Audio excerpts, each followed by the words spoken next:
Why the world make me feel misguided? I can't hide it, I'ma shake the globe, change it. Why they don't share this? Who else know this? I smell rodents, I'ma shake the globe till they feel it. What's up, everybody? This is the Misguided Podcast. We intend to guide you to a better future. The purpose of this podcast is to do exactly that. We will dive deep into the stories of entrepreneurs and highlight what makes them successful, but also pinpoint mistakes they've made and how to improve them. Our goal is to make you start thinking about building generational wealth through business. I hope you enjoy, and if you do, please rate this podcast and leave a review. And now, let's get started. Yo, what's up, everybody? My name is Jawan. This is the Misguided Podcast. We intend to guide you to a better future. I'm sitting here with Cleveland of Cloud 7. How you doing today? What's good, big dog? I'm good, man. Yes. I always like to give a brief introduction of how we know each other. Do you even know how we know each other? Of course we do. You want to tell them what your nickname is? Whatever. But, nah, you can tell them. I like it. Go ahead. What's my nickname? Your nickname is Rookie because you were my protege coming up in basketball, growing up in Berkeley, playing for the Hoyas. Yes, sir.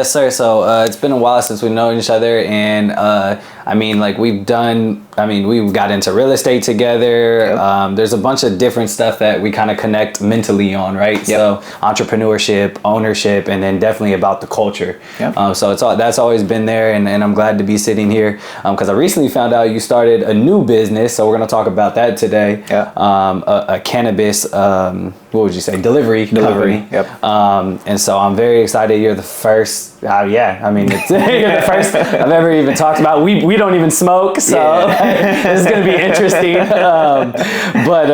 Now tell me a little bit. Let's talk about a little bit. Kind of prior to this company, where you from, all that stuff for the audience. Got you. So from Berkeley, born and raised.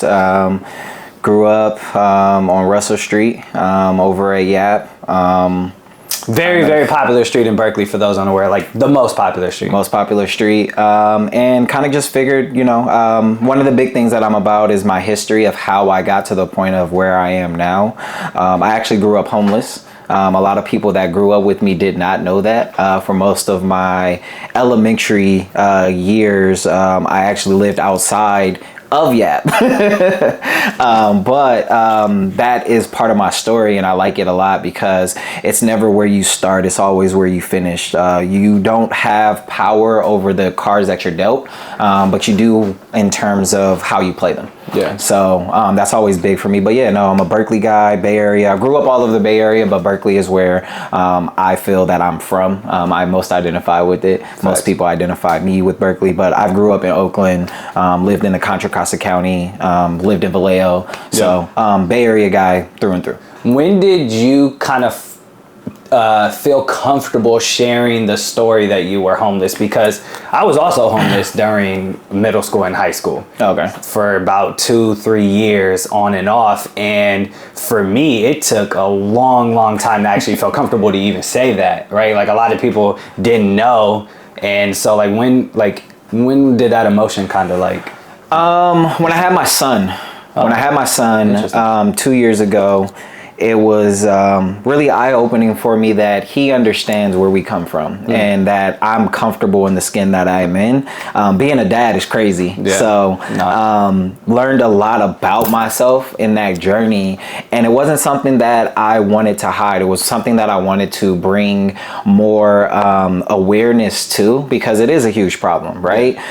There's people that we have grown up with that we don't know what they're battling, right? They come to school, we think everything is good, or we see them and we think everything is good and we don't know what's going on behind. So it's actually funny because right around that time when I knew that my son was coming, I did for the first time a homeless feed on Christmas, and where Christmas is on Monday. I actually do remember that. Yeah, that's true. So looking to continue the tradition this year, but that's kind of when I started to understand that, okay, this is part of my story and it's something that I'm comfortable with in terms of sharing. Literally just called an Uber for my mom to go pick up like a check for from the county. So it's funny, literally just now. So it's like, it's crazy how it's still kind of relevant in our lives. You know what I mean? Yep. It never goes away. So it's important that your kids kind of understand, because I think for me, that's the whole reason I'm trying to be more out there as far as teaching like financial literacy. Like I want my kids to know, like,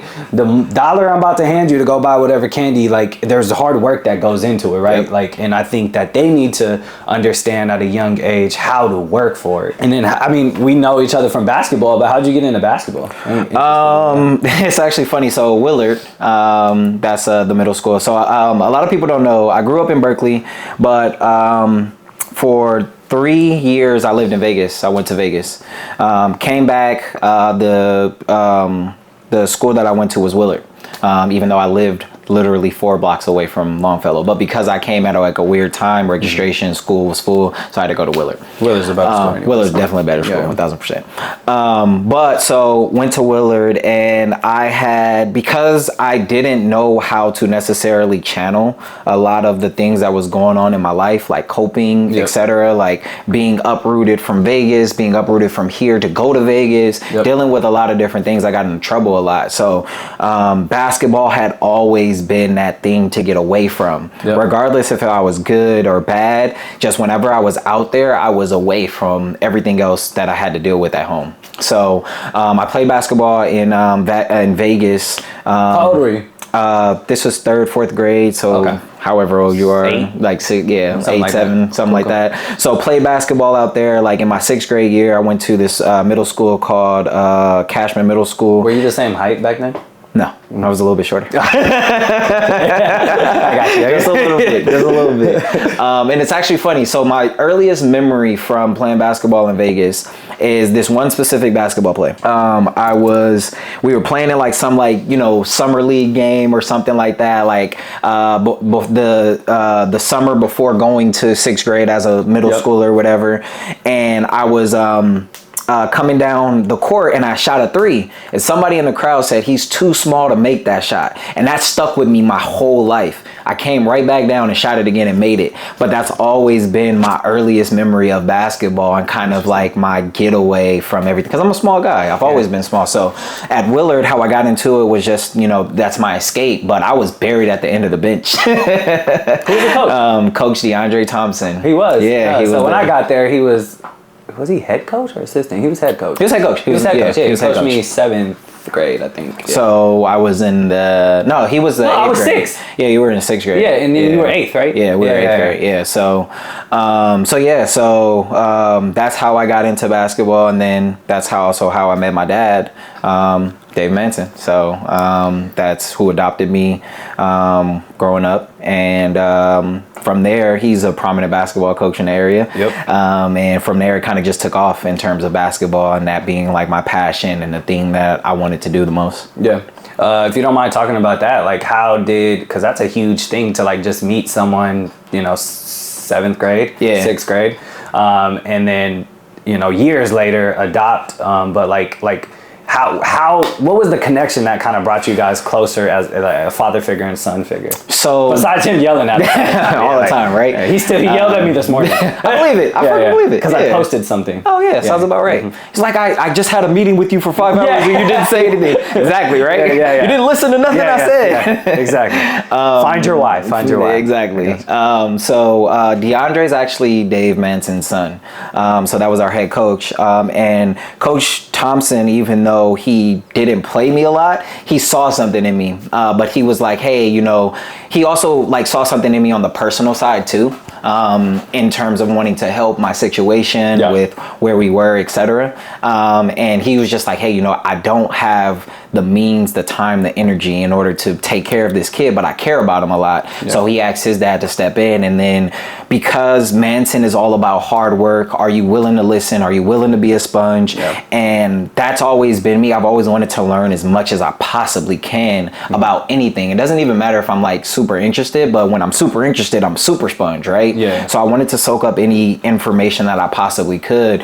And when I do something, I give my all. So that's kind of what like created that bond and that relationship between me, Coach Thompson, and Coach Manson, honestly. So that's like where we were tight, and that's kind of started the like my work ethic and where I got my work ethic from. No, that I couldn't 100% agree. Kind of same story with me, with both of those coaches. I think both of them kind of you latch on to what you're familiar with. And at that time in your life and in my life, even though we're 2 years apart, like we're both going through very similar things and needed some type of guidance. Like my dad was there, right? But then he was only there for basketball. So we step outside the basketball court and it's like, I need something else. It's like, oh, ask your mother, you know what I mean? And then the moment he saw I wasn't growing anymore and gonna make it D1, he's like, I'm out. I'm out of here. Yeah, peace, homie. So, and I remember that like day one. It was like 11th grade, going through Berkeley High. You're going through all this colleges and letters are coming in, but it's not the letters he wanted. Right? Yeah. So it's like I can understand that from a point of view. But okay, so we got middle school.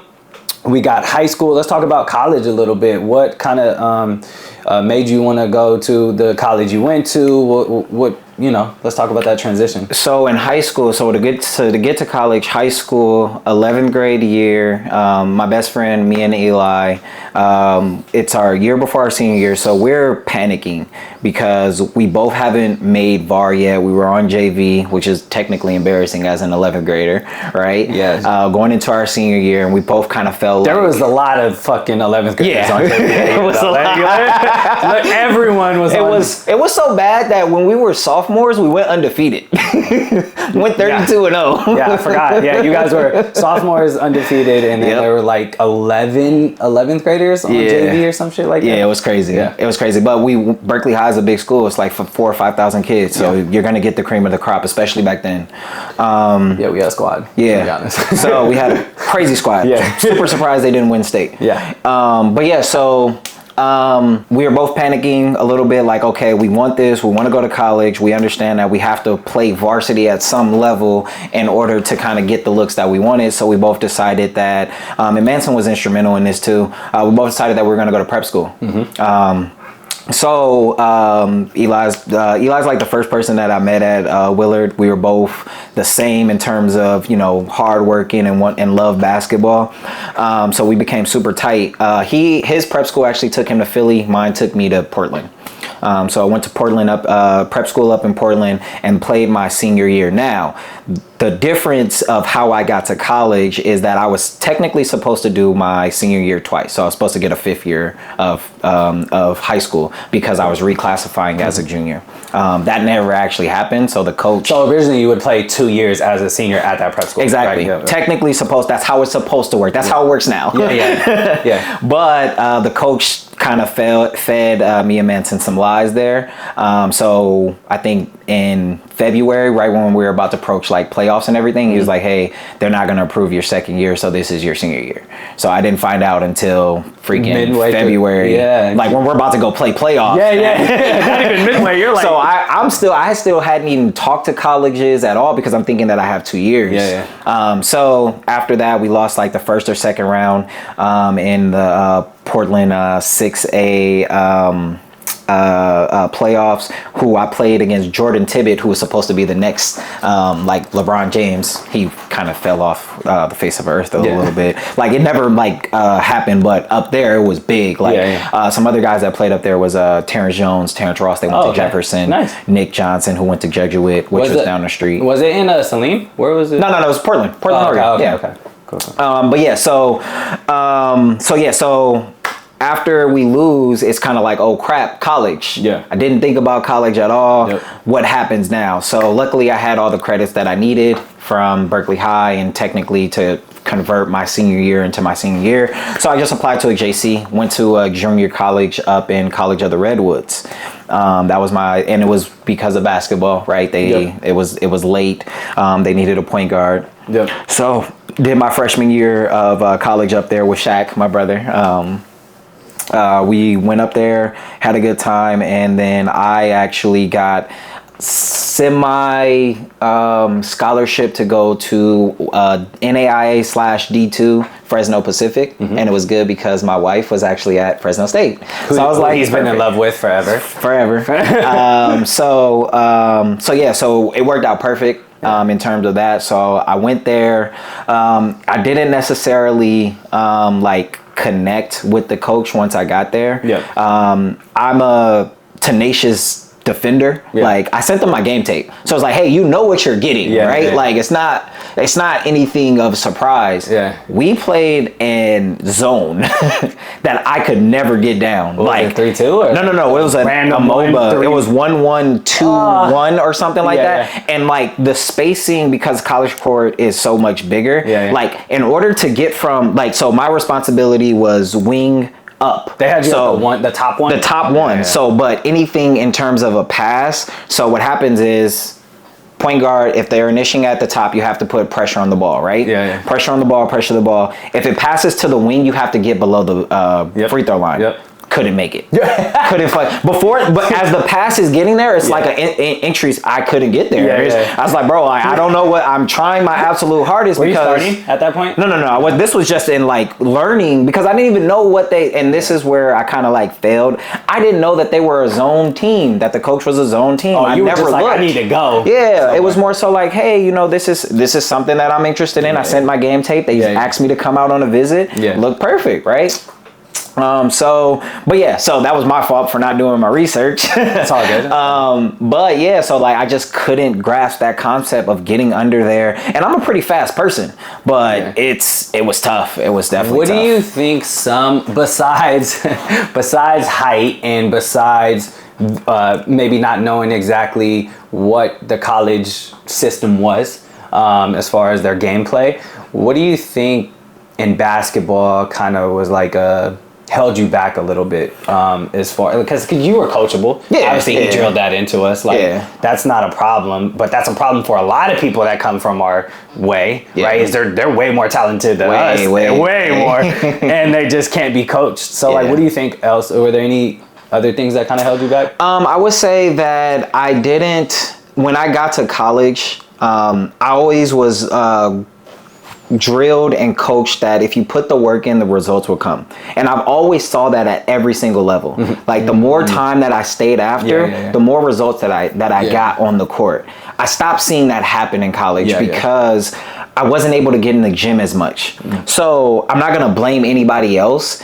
I don't feel that that I understood college structuring my freshman year to a point where I was in the gym enough outside of practice, because you get good outside of practice. So my thinking was, okay, once you get to college, all you have to do is team build, right? Yeah. But that's not true. You still have to have your one-on-ones. You still have to get in the gym by yourself. And I didn't do that my freshman year. And I didn't do that a lot of the time. And when I look back on it, it's like, hey, I wasn't doing this because I stopped feeling like I was getting rewarded. So at College of the Redwoods, I started, but I was up and down. I was in the starting rotation. I was out of the starting rotation. It was it's junior college, so it's basically a glorified AAU team at the end of the day. But also, I feel like, correct me if I'm wrong, sometimes junior college might feel like I gotta get mine type of situation. Yeah, it definitely is. There's only one where everyone is shooting for, and that's the very next step. Like high school is like, okay, I still got college, and then I feel, but and then also getting caught up in where I'm playing at the same time. So one of my big things is that I should have stayed at College of the Redwoods. I shouldn't have left. I should have stayed. Yeah, because Shaq killed it, right? Yeah, exactly. He killed it. Got a scholarship to another school. I definitely feel that I should have stayed. I wanted the D2, the NAI. I didn't want to be at a JC for too many years, because that's where careers go to die, supposedly back in that time.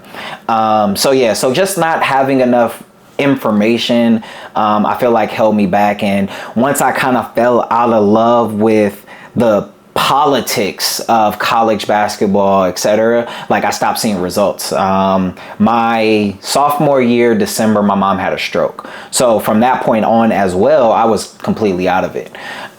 So that structured why I chose to go to Holy Names University, was where I graduated from, in Oakland, because it was close to my mom. I actually wanted to play basketball there. Coach, I think his name was Sanchez. He wanted me to play basketball there. He was like a super, militant. We're up at 6 a.m. This is military. And I love that structure, because it already had the work built into the structuring. But I had to take care of my mom. My mom was my number one priority.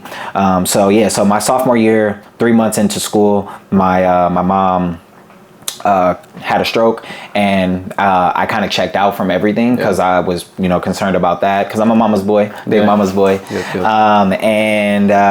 So that's so my sophomore year, I transferred from Fresno Pacific to Holy Names University in Oakland, which actually just closed down, doesn't exist anymore. Recently. So, Damn. So a lot of different schools like that has to be tough. Like. Yeah. Especially trying to find your place. It's like kind of reminiscent of homelessness. Yeah. You know what I mean? Exactly what it is. So it's like literally you never really got over it, which is, it's good that you embrace it now, especially for your children, because it's a feeling that's kind of always going to be there. I mean, I can relate, I was lucky enough to stay at one college for 4 years. Now, probably should have dipped out, but that's another story. But no, I respect it.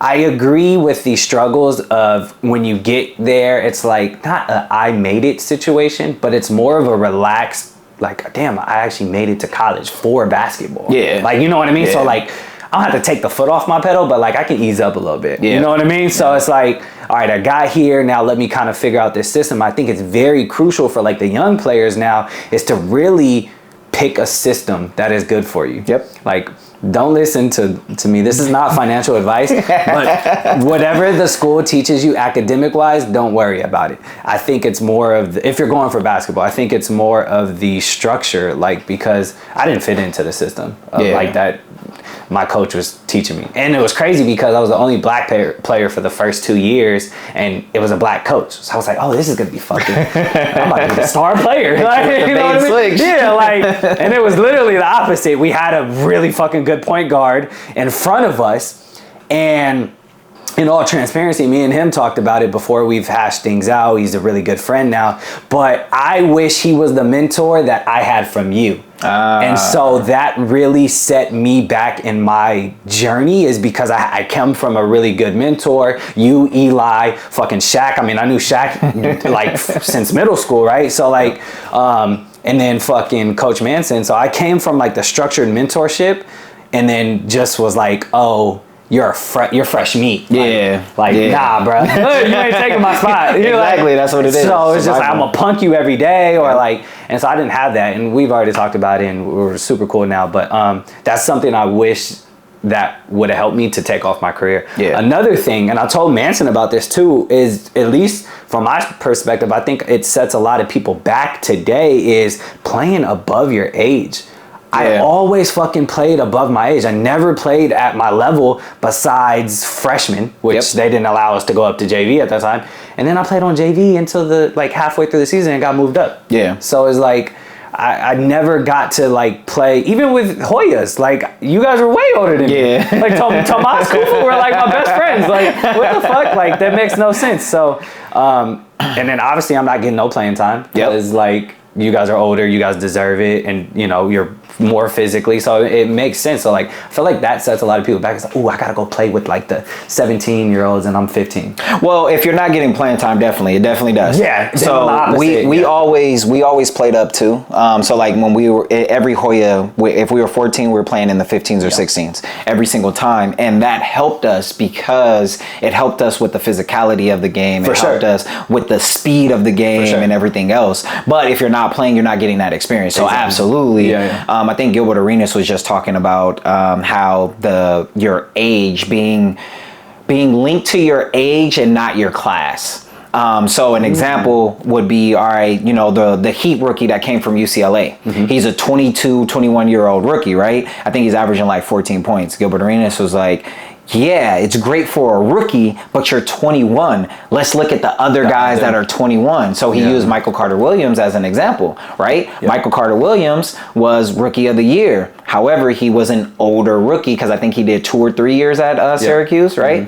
And then he was an older rookie. Wins Rookie of the Year. We're going to move in a different direction and we're going to trade you, basically. So you have to play to your age, but playing up does help your progress if you're getting in the game too. 100%. Yeah. So it's dicey. I was talking to the Hoyas, you know, we're like a fraternity. Yeah. So everybody, like, I don't care if you've been a Hoya in 1970s, 80s, whatever the case may be, like, your family, like, you meet a Hoya right now, and we're whatever. Because we played at the worst gyms in the Bay Area. That too. You gotta be. But yeah, so Jay's my barber. He's a Hoya. But we were just talking about that, you know, in terms of like, no one like had like, if we had the structuring that we knew now in terms of, okay, you know, this is first team, this is second team all league, this is how you recruit, this is how you be around the game, etc., etc. I think that a lot of us would have gone a little bit further, but because a lot of us, you know, we didn't have that person, and Manson was only one person. Could only get us for a couple hours. Like I didn't get adopted until way later in my life. But during that time, like if we had that, you know, that structuring and somebody staying on us in regards to, okay, well, this is your competition, this is what these numbers look like, etc. Like a lot of us would have did better. I agree. Structure is super important. And just kind of structure and system is very important, especially for adolescents and like us kids trying to figure shit out and not knowing, and then coming like our families dealing with shit. You know what I mean? It's all very different. But that's enough basketball talk. This isn't a basketball podcast. But I think it's very important because basketball molded our characters. Exactly. Right. Exactly. Which leads us to business. And so. Like I get a lot of my shit, like my mentality from Manson, and obviously you do too. So, and it translates to the business side, and he's a really fucking good businessman, which I am currently learning now. Like growing up, I didn't know Manson was a businessman like that. You know what I mean? I just thought he was like the fucking get your jersey on the floor and do fucking suicides, like that type of shit, right? Or like military. Like I would have guessed like when in 6th grade when I met Manson or whatever that he was like in the military. He had a military background. Right? Yeah, and I'm like, okay, cool. But now it's like, dude, he's fucking smart in the business. So we're gonna talk about business. We're gonna take a short break, and then we're gonna get into your business, Cloud 7, and go from there. This is the Misguided Podcast, where we intend to guide you to a better future. We'll see you shortly. All right, y'all. We are finna try a couple things. So you want to explain what this is right here? So this is a peach flavored Minute Maid. Like I said, you can't get this specific flavor out here. You can get a Minute Maid, but it doesn't have peach flavor. Peach flavored Minute Maid. And I think that one's from China. I'm gonna try this one. He's already tried it. Yeah, I've already tried it. It's amazing. All right, before we're gonna rate it too. We're gonna be like on our Keith Lee stuff right now. Is it dancing on the palate? Oh, actually, it's pretty smooth. It actually tastes healthier than the Minute Maid here. You know what I mean? Not as sugary. Yes. So it tastes like more natural. Like, is there even sugar in here? Like, yeah, of course. But it's just not as much. Yeah, it actually tastes more peachy and almost tastes like kid medicine, but like the good kind. Like not the Flintstones? Not, and not like the red cherry Tylenol, right? It's pretty good. Rate it. What is it? And on a cold day, like outside, like at the park or something, you can even mix this with some alcohol. Yep. Oh yeah, bro. Super refreshing. Yeah. What's the number? I'm a rate. I wonder, have you had any other flavors? I'm curious. In terms of like, do they have any like maybe a grape or some shit? Not yet. Not yet. So we're trying to get white peach. We're trying to get a couple of other exotic flavors too right now. I'm gonna rate this 7.5. Okay. What would you rate it? I have it at an 8.5 because I like peach. Okay. Cool. I like peach. I'll probably rate an 8.5 on a mango. So you like a mango person, yeah. So I'm a mango or peach person. Good though. Yeah, no, it's fire. It's fire. I'm gonna give that to my niece because she loves like Japan stuff, Asian stuff. Yep. Let's these are white cocoa chocolate sticks. Since you're a chocolate guy, I do know that. Is one in there or multiple? No, it's multiple. Oh shit. How much? Okay, how much do you add on to this for the peach? So the wholesale on that is I think $350. Since it came in a case. So yeah, we just charge like $7, $7 to $10, just $350. I'm about to move. All right, wholesale on the package. There's a lot in here, y'all. Yeah, no, I was like, it's like 12 in here. Yeah, it's a lot. Oh, you can't even see. All right, so did you just give them one or you give them the whole pack? No, just give them one. That's crazy. How much? So this is like $3 or something. Like the wholesale price is like, this whole thing was like $17 or something. Oh, okay. Yeah, so 17. Is shipping a lot? No, it's US. It's in the US. Like they get it from, but he's based in Pennsylvania. My bad, Pennsylvania. Oh, so he probably even got it for cheaper. Yeah, he definitely got it for cheaper. Yeah. Definitely got it for. That's why he's selling this. Yeah. No, I was like a wafer, a chocolate wafer. Okay. Oreo chocolate wafer. Yeah, literally Oreo chocolate. It's pretty good. It's definitely healthier. It's not as heavy. It's not as heavy as like the It's Oreo. not heavy at all, actually. It's like not like super blasted with chocolate. Actually, yeah, this is not heavy at all. And I don't know. Yeah, that's so true. Everything tastes healthier. Like, and that's the thing is like, even when you, like if you've been overseas for a while, like a week, you just see a difference in your body. Because everything over there is so much healthier. It's pretty good. Yeah, no. You're not a chocolate guy. I am. What would you rate this? This is definitely like a 7. When you just think about like the flavor, it's actually pretty good. Like you don't want it to be like super overpowering. So Yeah, that's definitely not super overpowering. That's very especially because I'm not a chocolate guy. I don't like chocolate to be overpowered. Yeah. So yeah, no, that's definitely like a 7. Like, but I don't like chocolate. Can we try one more non-chocolate that you do? Let's try fried. You want to try fried chicken flavored chips? Sure, I'm curious what the other Or one is. I know you went over them. Yeah, Wagyu. Okay, we got Wagyu. ribeye steak. We got garlic steak. Which one haven't you tried? I haven't tried this one. I tried this one. This is a Taco Supreme Nacho. So this is Taco Bell Taco Supreme Doritos. I've tried this one and this one. So Let's try that one then. You want to try this one? All right. I'm gonna let you try it first. Let me do it one more time. What does it smell like? Wings? No? Wings? Yeah. Fried chicken. Fried chicken, it does. But wow. Okay. I'm gonna get the biggest one in this bitch. All right. Fried chicken, Lay's. Go ahead.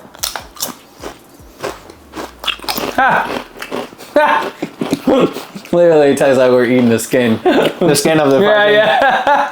Oh, that's fire. It is like crunch too, so it's like the same thing, you know what I mean? Yep. Yeah, this is really good actually. This is a high snack. All right. Wholesale price on this. How much do you sell for? These are $4. We sell them for 10. $4? How many come in the wholesale? 6. That's good. 6 or 8 or something like that. Yeah. Wow. Really good, guys. If you can find these and 10. order them. 10 out of 10. Yeah, no, yeah. I'm gonna go 10. I'm not a chip guy. Well, depending on it, but. I love chips. Yo, what's up, everybody? My name is Jawan. We are back to continue this episode with Cleveland. We're gonna go ahead and dive into Cloud 7, his cannabis delivery company. So let's go ahead and talk about that. But first, I want to know where the idea stemmed from. Obviously, California was very last to legalize weed. So like, has this been brewing for a while or what? So, growing up in Berkeley, or in the Bay Area in general, you have a lot of different hustles. Just growing up. So always been around cannabis. My cousin was, not gonna say his name, but shipping a lot of products from different places. So I've always been around it because me and my cousin were like best friends. We talk every day. But the idea of doing this like officially didn't come till the pandemic. So pandemic, you're at home thinking about a lot of different things, and the idea popped into the head. I was talking to some friends in regards to it, and I had directed them to meet up with our old friend Thaxter. So you know, like Hoyas, we're always connected because he was working with a mobile dispensary at the same time too, and he had kind of put them on, and so that's where the seed kind of grew from there to like, all right, actually start this thing. What were you doing like job wise at this time? I was a realtor. Okay. Realtor full time, investing, you know, things like that. Cool. But I hadn't taken it like seriously. Like, you know, I was like, hey, I know somebody that's in it. I'll definitely connect you. So the initial, it wasn't me. Yeah, like it was just like, let me be the middleman. Let me be the middleman. And yeah, so what happened was when I introduced them to Thax introduced them to the owner of the company, and then there were some dicey things happening. So then I had to be hands on, because if I give my referral, I also feel like I have to, you know, kind of be, if anything goes wrong, I gotta step in and help it in any way, shape, or form. So I felt responsible because they were kind of doing this person like wrong. Fast forward to 2021, I had given an investment of the company once things kind of got straightened out. Gave an investment and was supposed to see a return, but found out that company specifically was just all bad all around. So kind of lost my initial investment in a way. Not completely lost, but in a way. So it's like a local company or? Yeah. Well, they're no longer in business. Yeah. So it was a big brand at first in the Bay Area. I try not to talk down on brands because, you know, the cannabis industry is very close knit, but it's also super unregulated. So it's a lot of bad things happening. It's not the only story. Like I haven't even been in this business like operating for, you know, a long time, and I already have scam stories. And every time I tell somebody in the business, they're like, yeah, you're getting your stripes, because everybody has those. Literally everybody. Is there or do you have like any guidance, like someone to go to and just like? I mean, I'm meeting people. I'm talking to people. I'm creating those relationships. But as of right now, no, I'm technically still wet behind the ears. No blueprint, like there's no book on this type of stuff. So it's literally just heavily unregulated. That's the word at every step. Now, because it's heavily unregulated, I guess the main concern for me, I'm not a smoker, thankfully, but like I would be scared to smoke some shit that's unregulated. No. So cannabis, legal. Okay. The strands, how it grows from packaging to everything, all of that is legal. Does it get tested or something? Yeah, it gets tested from seed to growth, to packaging to distribution, everything. Okay. So that's not the heavily unregulated part. The business aspect is the heavily unregulated part. They have some things in place, but because it's not legal at the federal level, there's a lot of ways to get around certain ways of doing business on the cannabis level. You know, you need to connect with. We'll set off camera, but I gotta connect you with someone. You know him. Who? Big white boy. Yeah. Yeah, absolutely. Is he in the business? Maybe. Oh, okay. I don't know. We'll talk about it. But yeah. So it's heavily unregulated from the business aspect in terms of like business to business. Right? Not the products. Yep. The products are 1000% legit. Okay. Like on the back, you can see there's this website that we have. It's called Metric. You can literally see where this started from a seed. Okay. Like the dates, everything. Nice. So I can actually show you an example if you wanted one. Yeah, I mean, we'll go through all his products back here and stuff and here. Okay, so the seed grew in COVID, just like a lot of good ideas and a lot of bad ideas did in COVID. So what is the process to even, like, you get the idea, but where do you even start? Do you like go to like a website to fucking start the application? Like everything's on Google. But no, yeah. So actually, yeah. So the way that I started the business is because, like I said, I was helping someone that I had recommended, right? And I felt bad. I felt like it was my responsibility to fix it. And I'm a fixer. I'm a solution-based person. Yeah. So in my research of how to fix this and how to actually get them legitimately licensed, because the company that they were under was going through some things basically. So in my research, I came across the fact that the city of Oakland, you start at the city level, and then you build up. So you start, the city of Oakland has this equity program. And it allows anyone that's lived in a at-risk district or has a prior cannabis conviction, they jumpstart you to start a cannabis company. What is an at-risk district? So basically the area medium income, and the city of Oakland has a bunch of different districts like X11, 9, etc. that the OPD considers at risk, basically. All the hoods. Basically. And so what they do throughout, what you do in order to apply for that is you just have to show residency in one of those zones for a 10-year period, and that's how you become equity qualified. Or you can show a previous conviction of a cannabis related crime. Okay, interesting. And then so each city is going to be different. City of Oakland, city of Richmond, we're counties. So city of Oakland is the Alameda County. Richmond would be okay. Exactly. So but city of Oakland though, is their rules different than maybe the city of Berkeley? No, because they're in the same county. Okay, so it's county based. Yeah. Okay, so once you kind of what's the paperwork look like for county? Is it a big stack? Woo, man, the process for the county. So the first step is you have to apply with the special activities permits. Okay. So that's with regardless where you are, but I can only know about Oakland, City of Oakland, Alameda County, because that's the only one that I applied for. So that's the first part. You have to apply and say, hey, I'm doing this. Now, in part to that, you have to have all your ducks in a row in terms of your LLC, in terms of your business tax, business tax license, in terms of your DBA. All of those things have to be in order for your application to be approved, essentially. So you start there, special activities, and then in order to actually like get the permit and the licensing, because it's permit first, you have to get a City of Oakland permit before you can go for the state license. Okay. So all of those things start with the City of Oakland first, and then in order to get a city permit, you have to get what's called a CEQA document. And a CEQA document basically is them saying, hey, you're doing something that we know is here. It's an environmental questionnaire, survey, or something like that. So you have to go down to the city building. You have to get a zoning permit first before you can even get the... What's the zoning? The zoning permit is because in Oakland... What would it be classified as? Cannabis. Oh, okay. Yeah, so the City of Oakland, I had an order. The City of Oakland has a map basically of where cannabis can be. So depending on what type of license you want, because there's 3 different type of licensings.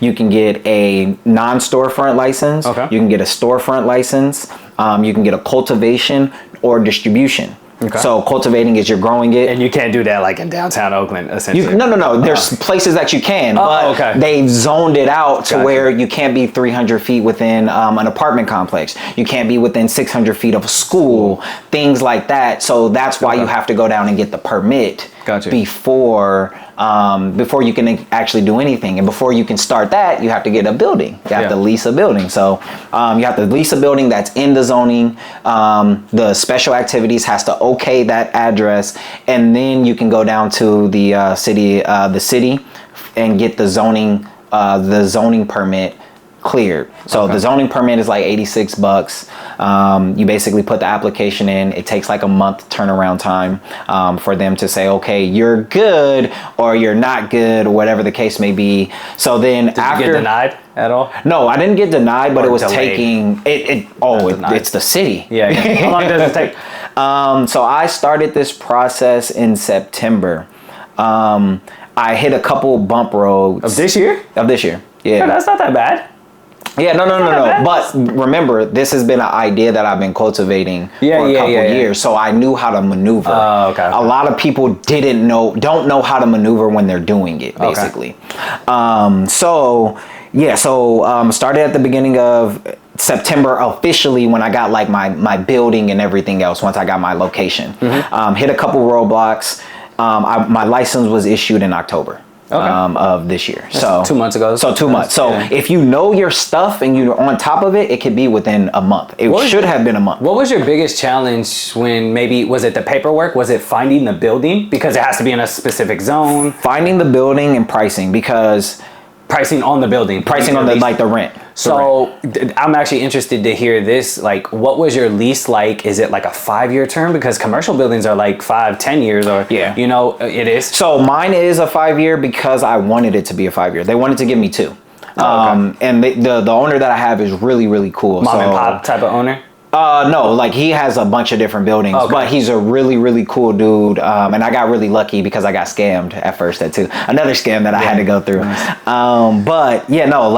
They wanted to give me 2, and I was like, hey, I want to lock this price in, because whenever you go into somewhere and you say cannabis, they automatically assume you have a lot of money, and it's a lot of money in cannabis. Very true. As soon as you say cannabis, the rent goes from $1,600 to $5,000. And you're asking me, a first-time person in cannabis, to commit to paying you $60,000 before I even am able to sell anything. You're crazy. That's crazy. But there is a certain level of security and things that have to go into the building, so I understand why they do it. But a lot of them are operating because of the simple fact that in the pandemic, everybody was okay with $4,000 or $5,000, $6,000 a month in terms of rent. That's not it, unless you have the bandwidth and you have this large, pool of funds to start off with. Everyone's not going to be able to afford that, but they do give rent concessions, so you can negotiate, 6 months, 5 months, whatever it is. It's a negotiation. Absolutely. And I come from real estate, so. Wait, so, speaking of that, so what were you able to negotiate for the so my first year of rent is free. And it's that's based a great negotiation. Jesus.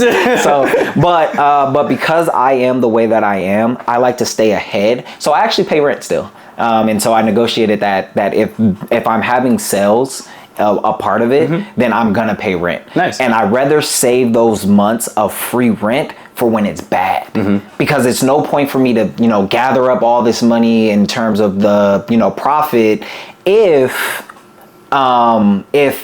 I'm making money and I can pay my bills, I should. And I think that's a lot of the time where businesses fail, is that they don't realize the first 2 years you're gonna fail. You're not going to make money. Yeah. But because cannabis is the way that it is, I have the potential to make $30,000-$40,000 in a month. Yeah. Just depending, right? Or $10,000-$15,000, right? So based on that, I also wanted to let the owner know that, hey, I'm serious about it. I don't want it just a year of free riding. Yeah. Right. And it's a business relationship. Yeah. And because I'm trying to build that, I wanted that. That was really important to me. And it'll be really good for your renegotiating at year 5. Exactly. Or year 4 when you're planning, right? Exactly. So then you'll get a real good return on that. Yep. So it is about relationship building, just like the real estate stuff. Oh, by the way, he bought my first investment property. I did. He helped negotiate that stuff. So I want to know about the rent price. What did you negotiate monthly? Oh, I got it. So 21. And that's really good. What square footage? Square footage 1,000. Sheesh. In Oakland. Yeah, downtown. So I wanted to lock that in for 5 years because they couldn't raise the rent more than 10%. So That's legit. They're not raising the rent 10%. It's like $100 each year, which is not bad. So I wanted to lock that in for as long as I possibly could. Smart man. So that's the reason why. So that's your biggest cost, your monthly. Yeah, that's literally the biggest cost. Yeah. And then as far as, do you have to install cameras because it's a very so that's part of the permitting. So the part of the permit process, you have to have cameras, you have to have a 700-pound safe. You have to have a 700-pound safe. Yeah, shit is expensive. 15,000 maybe. What it was expensive. Yeah. Wait, what? That, or it has to be nailed to the floor. Does all the stuff go in there though, and that's it? Yes. Yeah. So money, product, they want, because cannabis is heavily robbed. Every cannabis business gets robbed. Every single one. Outside of this remote location that I rent. Yeah.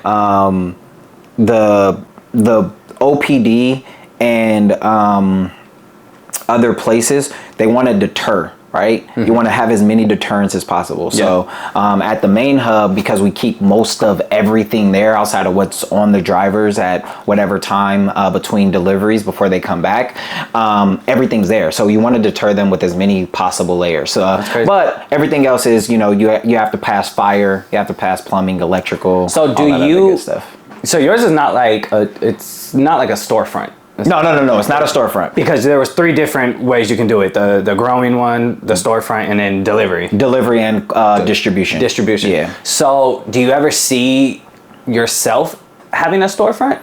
If this goes well, yes. Okay. But it'd be like a small one where they just it wouldn't be like a crazy Stizzy is like. No, it would be like that. It would be crazy. Yeah, it would be crazy. Strip club in the back. But so I've had a lot of different business ideas, right? Okay. Some good, some bad. And I'm teaching myself with this one to take it step by step instead of going fully all in from the beginning, because that's how my mindset works. All right, if I'm going to do cannabis, then I need to get a store, then I need to get XYZ, but it's okay to build up to that. And that's kind of what I'm teaching myself at the same time, is that, okay, we start with this, right? this is successful, then we can get a brick and mortar. Facts. Right? Yeah. And then kind of build up from the brand from there. You don't want to scale too fast. Like WeWork, you saw what that happened. Exactly, right? They will value that something crazy in 2019. Yeah. 2023, they're out of there. So, no, that's very smart business move, because I mean, I even find I'm very similar. I need to do this first, and that's kind of how I see it. I see it very linear, right? And then I also plan for the mistakes that might happen, right? But there's points where I'm just like, fuck it. Like, I'll just go, I want to do this and I want to do that and then this, and then I get distracted. So it's okay. We got the lease. We got the equipment. What other kind of equipment inside the building might be like a big cost? Like security cameras, maybe $500, maybe more, right? Yeah. Depending. No, it was like 3,000. Oh, my bad. Right. Because you have to have. Oh, is it like the lot? Is it like the always recording type of thing? It's not like random. You have to have 90 days of playback. That's a requirement for the OPD. So they want to be able to see back 90 days. So that's a 2 terabyte system just alone. And then you have to have night vision on your cameras, because you want to be able to see in the dark. You have to have facial recognition. You want to get license plate scanners, right? All of that, because like I have it on my phone. Yeah. Where is my other phone? This one? No, it's this one. You got 3 phones? Bro, it's business. So I have to separate. I have to separate my business. So this is my personal phone. That's a business phone. This is a business phone. This is my real estate phone. Real estate. Yeah. Jesus. Yeah. No, it's crazy. Oh yeah, it's just like a store thing. Yeah. So be able to see every single thing at any time, and then if the lights go out, so this is continuously running and having a 90-day playback. That's crazy. Okay, and then was the 3,000 including installation? Yeah. Okay, cool. So, that you do have to have like a lot of requirements. I'm learning, like just even in this conversation, it kind of gives me a headache. Like, did you find yourself frustrated throughout the whole? Oh, 1,000%. Yes. 1,000%. Did you almost quit? Nah, I never quit, because I knew that there's a light at the end of the tunnel. So I know how profitable this could be, and I don't like that was my one thing, because I do start a lot of projects and I don't finish them. This was the hey, if I'm going to do this, when I signed the lease, I'm gonna do it. Yeah. That was the agreement that I had with myself. Because at the same time, if you guys don't know, Cleveland was starting a trucking business. I was. So I kind of want to know what happened with that. Was it just like I need to focus on one business? No, it was. You got scammed. No, I didn't get scammed. I didn't get scammed. Seeming like a scam target. Yeah. 60-year-old grandma. But no, so my boy from Fresno Pacific that we talked a little bit about. AK, love the guy. He's huge out in Minnesota. He actually started a trucking business. And I was talking to him about how profitable it would be. Like, he was posting everything. I was like, oh, I'm gonna do this. Having a conversation, a heart to heart to him, it was the wrong time to do it. So gas was up, oil was crazy, and the loads were also crazy. So those 3 factors, on top of the fact that I was about to have a kid, and in order for it to be profitable for the first year or so, you have to do it yourself. I was like, okay, this is not the way. Like, I see the money in it, because trucking is a great industry if you can find a good truck at a good price and you can get consistent loads, etc. However, I wasn't about to be driving that truck. I was gonna have to pay someone, so that was going to cut into my cutting into my profit. So I was like, hey, I need to focus on something else and find something. It's a very smart business move, because that during COVID, because everyone was at home, everyone was just ordering. So like the truck hours, people weren't going home if you're a truck driver. Like, you know what I mean? And just like you said, you're having to pay gas out of your pocket. Like that was a big thing, because I had a friend who also started a trucking company. It was more of a dispatch though. Company. I think they still have it. So yeah, you're 100% right. And also, dude, we're in California. Like, the weed is just over trucking. Like, like they both make great money, but like I'm learning there's a little less overhead in the weed thing. At least there's more maybe upfront cost. So don't take my situation, because I'm lucky. I'm lucky that I have these things. A lot of the times people don't, right? So the typical overhead is much more than what my typical overhead is. Gotcha. But you played it smart though, because you've learned from your past mistakes, and that's the whole point. Is I got it. Okay, so you got your location. Are there any kind of like subscriptions maybe per month that you have to pay for. Yeah, so Weed Maps, that's the biggest thing that everyone's going to see, especially as a new brand. My initial thing was, all right, I got to build a website. I got to be able to have an e-commerce website. Do you even have a website? No. No, because I don't think you need one. I don't need it at this time. Yeah. So I was actually another person that we grew up with, Akil Johnson. Nice. He's a web designer and does amazing work. Wait, really? Amazing work. Yeah, I was. When's the last time you talked to him? Like a couple months ago, because he was going to build my website. Is he still out here? Yeah. Oh, shit, I had no idea. Yeah. So yeah, he's a graphic web designer. But yeah, so I was gonna have him build my web design and everything. I still am when I need it, but I just don't need it. And he also had some timing things because the thing about me is that when I want something, I want it done when I pay for it. I want it done right there. I don't want to wait 4 or 5 months, 4 or 5 weeks, or whatever the case may be. I already paid for it. I paid for it. I need it now. That's why I stopped using my credit card. That's the instant gratification guy. Instant gratification. I need it. But yeah, so my overhead isn't too crazy. But yeah, Weed Maps is my overhead. You have insurance, but Weed Maps is pretty. How much is Weed Maps? Weed Maps monthly is $395 just for the access to be listed on there. Now it differs based on where you are in terms of like where your business is located. So right now the main hub that we're focusing on, because we are state licensed, is we're focusing in the Contra Costa County, the Pinole, Hercules, Richmond, El Cerrito, Albany, that little corridor right before the bridge. Why aim for that specific? Oakland's oversaturated. So there's a lot of dispensaries, companies in that market. There's not necessarily as many here. Gotcha. So not to say that Oakland isn't on our list, right now to start it out, this is the area. Yeah. So that's smart. You got to get into, I mean, that's the same shit I did with the notary stuff. Yeah, exactly, right? Yeah. You got to get into the market, and I'm even touching other markets now. So it's a process, and it takes a while. And you're only a few months in, dude. And you're already getting orders as we're sitting here, and you know what I mean? I tried to do this interview a couple days ago, and he was like, bro, I got orders. Do your thing. I was just too busy for family, I guess. No, that makes sense. So, okay, so we got subscription. What was the business license? How much is the insurance? How much is insurance? So the insurance is crazy. It all depends on how much. So I underestimated rather than overestimated. What kind of insurance? So you have to have general liability insurance. Okay. You have to have product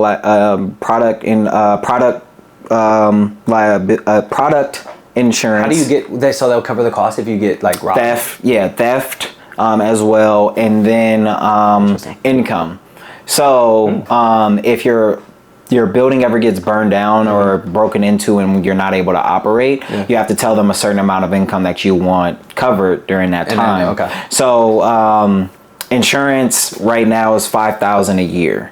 So the premium's like, what's that? $600. Yeah. So damn, that's actually a big cost for some goddamn insurance, but it includes a lot that I didn't even know. Product and the income one is like, get that right. And that's the 600 is for low income. Like I didn't even put that.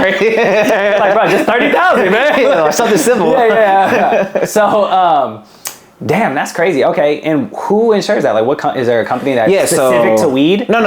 So this I have Liberty. Insurance. They're pretty good. Yeah, they insure pretty much anything. Actually. Yeah, basically. Like, as people were getting out of the car insurance. That's very true. Okay. But no, they have they have multiple websites of insurance brokers that you contact them, and then they kind of shop your profile around, looking what you're looking for, because cannabis is on the rise. To speak to a connecting thing, when cannabis becomes legal at the federal level, trucking industries are going to go up crazy because you're able to ship from state to state.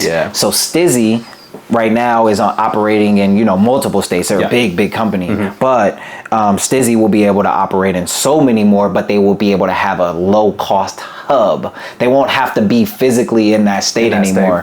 So it's gonna make a lot more profitable for distributors when that does. This is way in the future. Do you see yourself going into other states? Definitely see myself if it continues to grow. So what I want to do is I want to get a micro license, which basically covers everything all under one roof. So that's you're cultivating, you're distroing, you're delivering. You have everything. Because I know just if you're cultivating, it's cheaper cheaper, right? You don't have to go. You have your own brand. You have your own strand. True. So that's where a lot of that's the goal, right? Is to have your own strand, have your own products, be able to, you know, cut down costs, and then get everybody else to sell your stuff instead of you selling everybody else's stuff. So that's where you want to be. Eventually, if this continues to be profitable. That makes sense. That's like in like real estate. That's like the bank level. Yeah, right? So yeah. it's like you can be an investor, or you can be the bank, which is the power ones. That makes sense. Okay.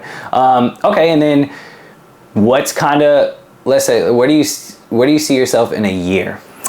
Based on the last 3 months, and how it's been going. So we've only been taking orders for 1 month. For what is this? Like 3 weeks now. So only for 3 weeks. Okay. So far we've been doing good. Like I have a number that I have to make every day, and we've been making that number. What's that number? $85. That's pretty good. We could talk about it, but okay, keep going. Yeah. So $85 a day, right, is my expenses divided. So my expenses are like super low in regards to everything else. Does this include the business insurance monthly? No. So no. This is just like monthly rent, paying drivers, et cetera, et cetera. Okay. So it's $85 a month, and that gives me like $2,500. So that covers outside of what I've set aside for this business in general. Gotcha. So as long as I can keep that going, then I can keep the business going. Got you. Okay. And how many drivers? Two? Yep. Okay. And do you plan on getting more? Obviously, right? Yeah, more as more areas grow. Yeah. And because the 2 drivers that I do have, they're friends. Yeah. We're not really paying overhead right now. Right? It's more so like, hey, this is your business too. Yeah. So they're wanting to be a part of the journey and just kind of understand what it's like. All right, so let's talk about the weed stuff. What you got here? I already know this was expensive, huh? No, it was only like $500. It's not that bad. Not as bad as I thought it was gonna be. I thought it was gonna be like $1,000. Oh, okay. So not as bad. But a couple of products that we have on our menu. This is Rove. This is an all-in-one vape pen. That's a popular one that is on the market right now. Rove is actually up and coming in terms of the brands because Stizzy has the staple for what an all-in-one vape pen is like. Rove is trying to be their competition in that, and their products are really, really good. I've got nothing but good reviews. There's a couple different ones. Almora, their price point on our menu is very low in terms of our grams, but they have been selling like crazy just because of the price point. Gelato 33, this is a hybrid. This is actually the last 2. What's it mean to be here. a hybrid? It means it has both strands of indica and sativa, so it's a little bit of a mix between. Yeah, so it's a mix between. Indica is more relaxed. Sativa is supposed to get you up and hyper and focused. Another brand that I like is Heavy Hitters that we talked about. Heavy Hitters has been doing really good on our menu as well. They also have all-in-one. The vaping is kind of where things are. Vape pens, pre-rolls, and flowers are what sell the most. And then Kana is a very, very good brand. All of their gummies, like I have a great relationship with the vendor. We're actually doing a deal with them right now. So anytime a client buys one of these, they get a buy one, get one for $1, because that's kind of how you get your company seen a little bit based on the deals that you make, because there's a tab on Weed Maps that you can go to see who's running what type of deals. Nice. So yeah. So that's what's up. So in this business, you find yourself learning more and more about weed. Does it like make you excited a little bit? Like, oh shit, that's cool, huh? 1000%. Yeah, no. So like, all right, for this, right? I would have been learning how to identify what good weed is. So that was one thing that, I tried to, I picked it up on the street a little bit, but I wanted to know what good weed was in terms of like the actual consumer. Is there a way to see good weed, like just off visibility, like just looking at it? I'm about to teach you what I was taught. So, all right. So first, how this is, you see how it's like a little bouncy and it's a little stiff. Mm-hmm. Like you want to be able to get good nugs. So you see how that nug just kind of fell off. So you want to be able to get good nugs. That's a sign of it. So it's like chicken. Like it just, you want it to slide off the bone. Yeah, a little bit. But you still want a little nice, good bounce. And then you want that smell to be a little dinky, right? You want it to like hit you. I smelled it as soon as you exactly, right? Yeah, so that's what loud is. That shit loud. But yeah, so those are the three things that you look for, and then you kind of just look like if it's more crystally, then you know that it probably has a high amount of THC, and basically I never understood the red. Or is this just like the roots or something? It's just the flower. Okay. That's all. It's dried out. And so that's basically how you look at how I was taught to look at weed. Don't know if that's correct or not, but it's been working. Did you go to people that like before you started this, like Shaq? Yeah. Get some information. Yeah, no, absolutely. So Shaq does this up in Reading. He has a whole his whole thing. But yeah, no, I have a set of people that are testers for me because I don't smoke. So this is stuff that I give to them. Nice. And I say, hey, what do you do when you get weed? Like, what's the first thing that you look for? What's the first thing that you notice, right?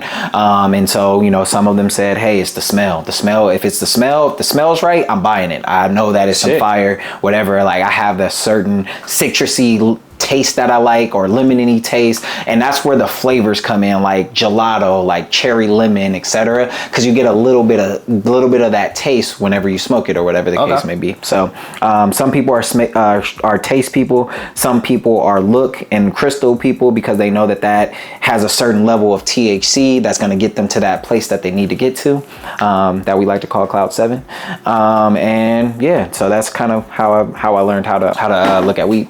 That's what's up. You're like literally like a point guard in the business. You have to study it. You have to like draw plays, which is your business structure, business plan. It's literally the same. And that's like where I think that's why any sport really helps you grow and have that discipline, because even when you make a mistake, it's like, nah, like I didn't make a mistake. I know now to avoid that. I'm gonna go left instead of right, Exactly. or something like that. So I think sports is very important in molding a person, right? Structuring. We talked a lot about structuring earlier, and I think that it's like I said, it's not always what happens to you, it's how you respond to something that determines who you are. Yeah. And with this business, that's kind of like what I'm learning. And I did want to highlight. You just tweeted that like today. He literally just tweeted that today. I definitely did. But I do want to highlight this brand. This brand is a Oakland-based brand by a young lady. I don't actually know the young lady's name. This was introduced to me by someone else. But this is an up-and-coming brand, Happy Trails. I've gotten good reviews from my testers in regards to it. So it's definitely going to be on the menu in the next couple months when they put to production. So this is not even out right now. Yeah, but they've been having high reviews. So what I also try to do is I also try to support the women in this business, and I try to support local brands as well, because that's very important in regards to keeping this entrepreneurship. Like, we're all each other's customers. If we all help each other out in some type of way or form, then we'll all be successful. That's kind of how I think of it. I mean, the most important thing in starting any business is funding, right? Yeah. Like, obviously, it sounds like you put a lot of money. I mean, especially in that fucking safe, right? Where did you get the funding from? Did you use business credit?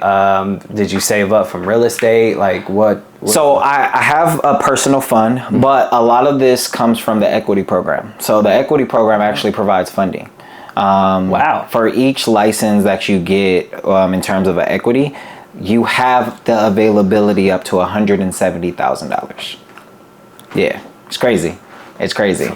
So you specifically went after the equity program and was like, specifically, when I was doing my research, I was like, hey, I'm only going to do this if I can get equity, because I need the funding. I'm not going to just put my own money up, like all of my money. Does it come in draws? Yeah, it comes in draws. So it's 6 tiers.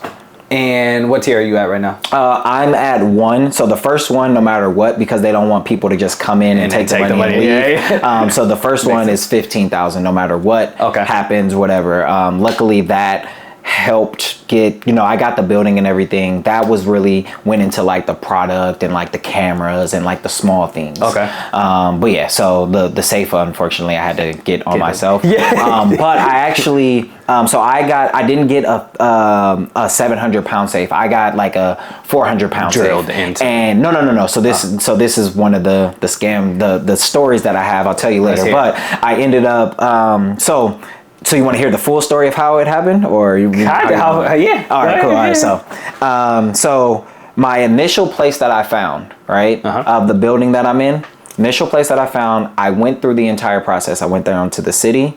I got the zoning permits. I got the inspections. Okay. I got everything that I needed to get a state license at the state level. So I submitted my application at the state level, which is $1,000 that you have to cover, non-refundable.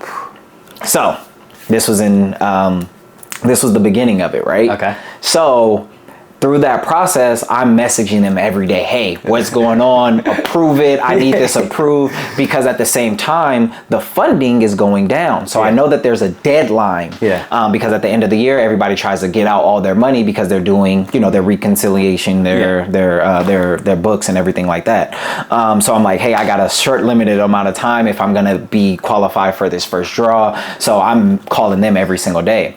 So the first once I got my place, the first roadblock that I got hit with was that there was a former licensee in my building. And with cannabis, they license the building and address. They don't license you, the person. So I don't have a license. The place that I'm leasing has the license. Interesting. Okay. So that person never relinquished. So this is how, then when I said cannabis is unregulated, this is what I mean from the business aspect. This person was also an equity member, got their equity status in 2020, got their building in 2020, got everything, got the money, everything in 2020. They also had a 4-year lease, I think. Okay. And they moved to LA. So just never ended it. They never ended it. So they've been operating for 3 years with 0 overhead. And so they would have been able to continue to operate. Yeah.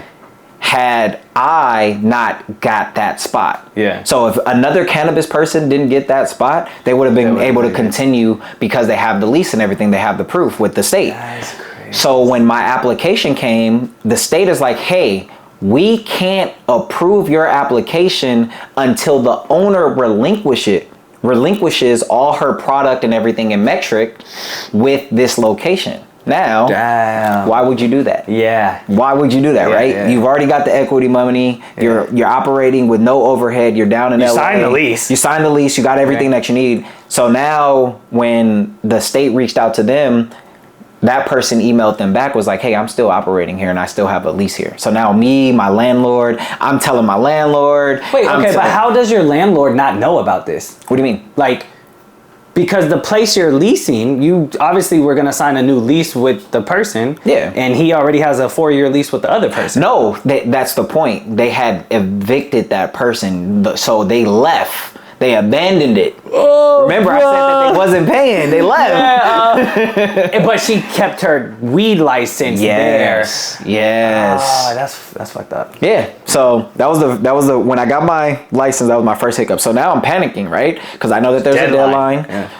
I did all this work to get to this point, and now it's like, okay, they told me because the license, they said, hey, we can't force her to relinquish anything. So that's when I say it's unregulated, right? Yeah.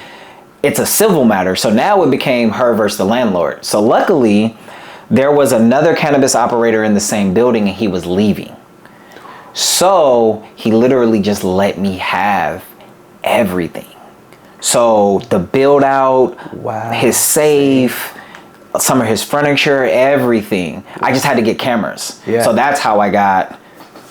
Dude, that was like God knocking at your door for real. Yeah, it was crazy. It was crazy. So that's when I kind of started to feel like, okay, this is meant to be. Yeah. Like, it's meant to be. I'm meant to do this. Like, because, you have the doubts, like, okay, at every roadblock, like, what's going on? Like, is this really supposed to happen? Am I really passionate about it, etc.? But when that kind of happened and God opened that door for me, I was like, okay, this is something that. How do you get passionate about something and you don't even interact with that thing? So you don't smoke weed, but how are you passionate about it? So I use CBD and I use edibles. So I have this mindset of not putting things in our body because we're athletes. I've always had that mindset. So I didn't drink until I was 22, 23. Like I've always been that way. I'm slowly understanding that I can, like, I'm trying to I'm trying to grow up. I'm trying to grow up basically, but I'm also trying to de-structurize myself in living a certain lifestyle that I'm not necessarily living, right? Like, I have this athlete mindset a lot of times when it comes to food, dieting, and what I do. But I believe in the powers that it has. Like, it does help me relax when I take an edible. It does help me sleep better. It does make me feel better when I rub CBD oil or whatever. So there are benefits to it. And on top of that, when you actually look into the statistics, like, that marijuana has this, like, this stigmatism that it's a gateway drug. Marijuana is more safe than alcohol. And alcohol is legal. Right? So because of that, like, I'm passionate about that. I'm passionate about new innovative ways that can break into, like, old structuring. So because cannabis is that, like, a lot of people are like, no, we don't want it, legalized at the federal level, et cetera. Like, that is like, hey, no, it's okay. Like, this is not something that's terrible. And I guess I fell for the for the propaganda that weed is bad, like, growing up. Like, it is bad, like, oh, you smoke, you're a terrible person, like, you're a drug addict. But, like, actually talking to people that do it and being in this business, you get a different mindset on those type of people. How come you still don't smoke though? I will try, like, because I have to try. You're like, I gotta know what I'm talking about. I gotta know what I'm talking about. So I have been learning it, so I'll take a hit or two, but it's not something, like, I don't like smoke. I don't like the texture of smoke. So that's more so why I don't smoke than anything else. I tried hookah when I was younger, and I miserably failed at it. I was like, this is stupid. The hookah spot at El Cerrito used to go down. That's exactly where I went. That's exactly where I went. That was a spot. That was a spot, and I was like, this is the dumbest thing. I couldn't get the smoke puff. Like, my lungs, I don't know what it was. I couldn't do it. But so I'm opening up to the idea of using it in terms of, like, smoking it, but I use it in other ways, basically. I can't smoke. Like, I've gotten over it. Like, it just, first of all, it just puts me to sleep no matter what strain I have. And then, like, I just don't like that, like, texture, or I just don't like the actual smoking process of it. Got it. You know what I mean? Yeah, no, I have no. I take the not the edibles, but the oil. Oh, okay, gotcha. So I take, you put it under your tongue. Yep, oh, okay, I do that pretty much almost every night. But I do like it's crazy because I don't like the actual physical part of smoking, but I do like the physical part of drinking. Like just having a glass and, like, the actual, I love that shit. Right. And so, like, so it's weird that it's like that, but no, that's interesting. So about the business, kind of went over all expenses. What currently is your business making in the first 3 weeks? And then where do you see yourself maybe by end of Q1 next year? So I was just talking to my vendors about this. So the first 3 weeks we've made $3,500 in terms of that's really good. In terms of money. We've had 79 orders so far, so that's pretty good. And he has 16 reviews already, and it's been 3 weeks. We're gonna show you. And they're all 5-star. Yeah. So this cannabis thing, like, I'm learning a lot about business, but cannabis, in terms of everything, it's like really just as any business is, it's customer service based. For sure. And that's where kind of like I hang my hat, and that I'm super passionate about, because a lot of delivery companies don't have that.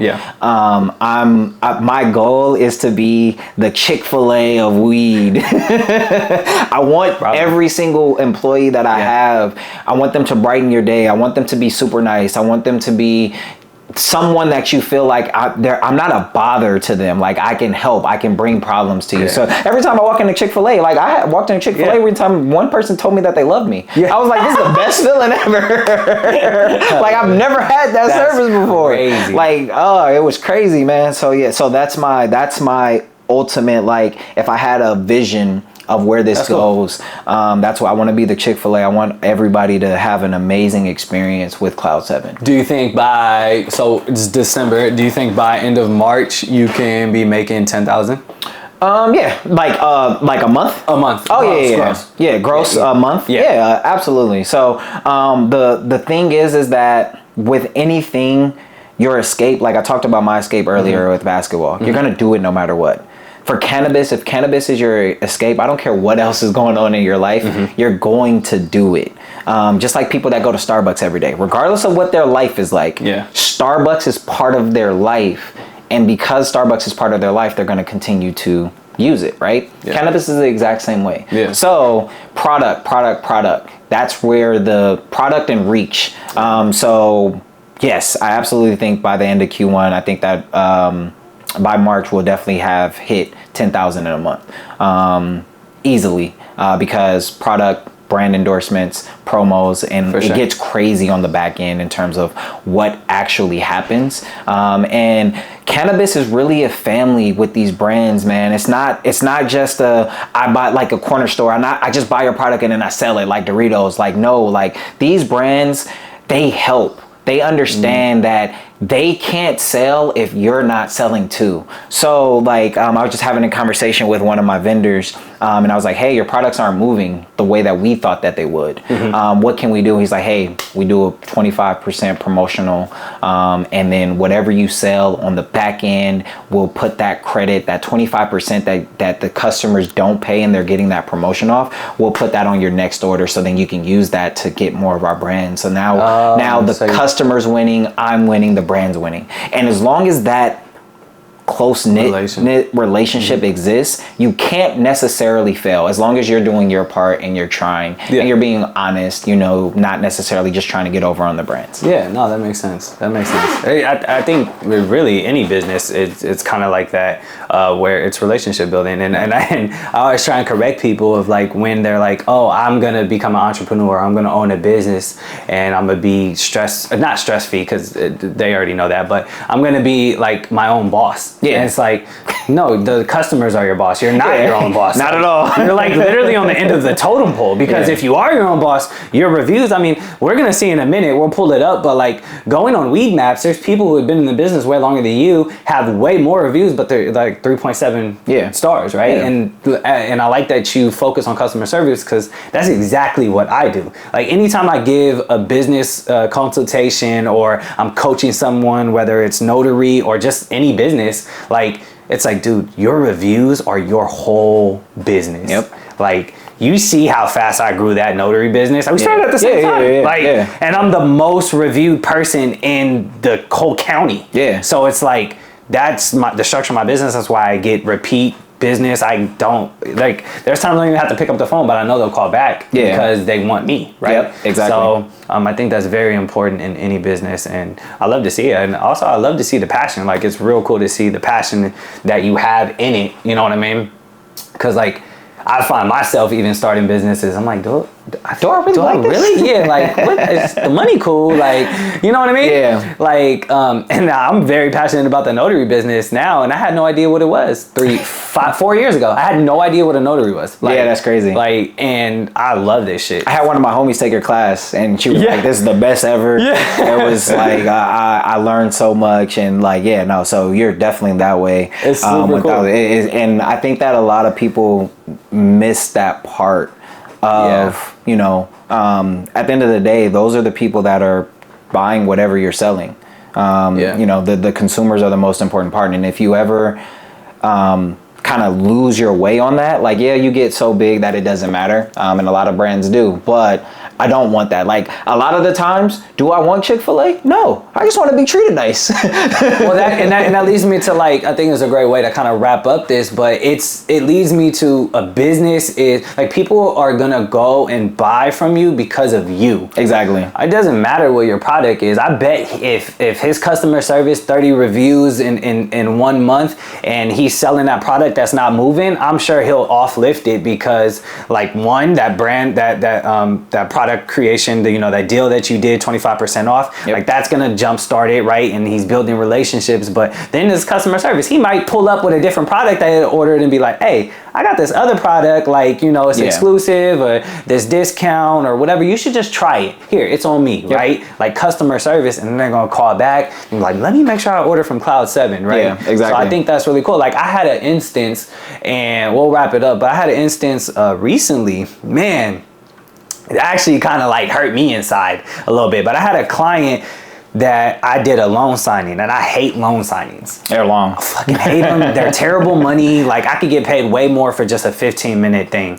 But the clients were really cool. And, anytime I do a thing where I'm sitting down for I let them know I'm a realtor. Yeah. You know what I mean? That's the bigger money, right? So, and they were investing in other states. That's how I know. And so we do the loan signing. Everything's cool. And before, no, actually, yeah, I get back and before I'm about to mail it off to the lender, I do a video just, you know, cause I coach a lot of people. I do videos all the time about like my mistakes and everything. And in this video, I'm actually making a mistake, and I had recorded the package, which had some personal information of them. And one of my students had caught it.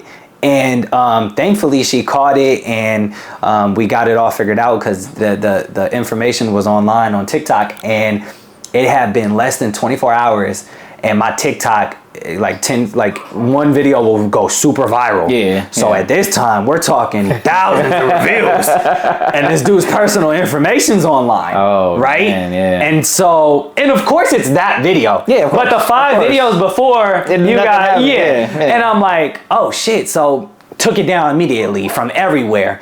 And then I, you know, just out of courtesy, because I want to be that Chick-fil-A, I give them a call. I'm like, hey man, here's the situation. I coach a lot of people. I posted some videos explaining why I hate loan signings, which I had already done to him. I told them up front, like, I hate doing this shit, right? Like, you do this. Yeah. But I like you. It was direct. I'm glad we got to meet each other. Also, these clients were super amazing, so they were super understanding. But anyways, I told them, I was like, yeah, man, I leaked kind of some of your personal information online. Here's what I suggest. You know, there's a credit monitoring stuff, etc. Blah blah. Gave them some suggestions. Also, hey, where do you want me to send a refund? Like, I'm gonna refund you the whole thing. You know what I mean? Let me know anything happens, whatever. I want to make it right. Yep. Right. And he was like, man, you know what? I appreciate you. I'm not even worried like that. Like, I was like, it's been on the internet for less than 12 hours, like at this point, or 24. And he was like, I really appreciated your service. I appreciate the refund, and we're still gonna use you. Oh, that's amazing. And I was like, damn. And he was like, and we might even use you as a realtor. Like, you know, like, so I think it's that customer service is just trying to make things right. Like, really, the business owner is always wrong and the customer is always right. Every time. So I think if you understand that getting into business, you'll be all right and not misguided. But yeah, I think that I wanted to share that story because that really just happened. And I was like, damn, I felt hella bad. I'm like talking to my wife, like my heart, my chest. Shit, I never do shit like that. But you just get so caught up in the moments of like wanting to help people. For me, that was wanting to show the video of I fucking hate loan signing packages. And this is why, because it's 400 pages. So when I went to go show the 400 pages, there's personal information in there. I didn't think that was just like, you know what I mean? But that's shit happens. Shit happens. You definitely handle it right. I had a couple instances in terms of like customer service with the couple deliveries, because I try to do the deliveries sometimes too. Yeah. Just in regards to understanding what my drivers are going through. I want to be boots on the ground just as much. I don't want to just be a boss. I want to be out there talking to the clients too. But basically, guy ordered the wrong thing. Typically there's a redelivery fee or you know, whatever the case may be, but took it back, gave it to him. Was like, man, this is the best customer service I've ever dealt with in terms of, you know, weed maps in general. So and he left a review, and I appreciated it so much because, like I said, that's my goal. Like, getting into this is like a super customer service oriented. I had another issue with West Coast Cure. Their products were showing as pens instead of cartridges. So a client ordered one thinking that it was a pen was going to come with it, like a vape pen was going to come with it, but it was just a cartridge. So I just took her a 510 thread so that she's able to use it at no charge, because like, I understand, you know, hey, the picture showed what it showed, even though the description still said cart. I get it. It's perfectly fine. So, but that karma comes back too, because like they usually said, the first one, the guy left a review. Bingo. That's worth the extra drive.